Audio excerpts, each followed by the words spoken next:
বিসমিল্লাহির রহমানির রহিম। আসসালামু আলাইকুম। তেল বসিয়ে দিলাম আর হচ্ছে কি আজকে রান্না করব চিংড়ি মাছ। দিয়ে দিলাম চিংড়ি মাছ ভুনা করব। আর মোটা মোটা করে পেঁয়াজ কেটে রেখেছি, কাঁচামরিচ, পেঁয়াজ, শুধুমাত্র জিরা গুঁড়া দিয়ে চিংড়ি মাছটা ভুনা করব। লবণ, হলুদ, মরিচ মাখিয়ে রাখা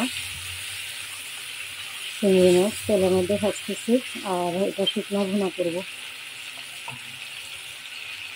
দিয়ে দিব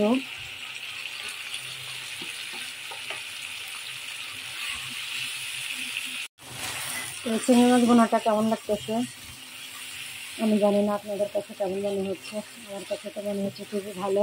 আর ভালো লাগলে তো অবশ্যই আমার ইউটিউব চ্যানেলটা সাবস্ক্রাইব করতে হবে আর আমার পেজটাকে ফলো করতে হবে।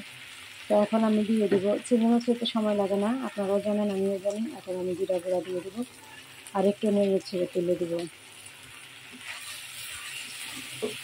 হয়ে গেল আমার দারুণ মজার চিংড়ি ভুনা।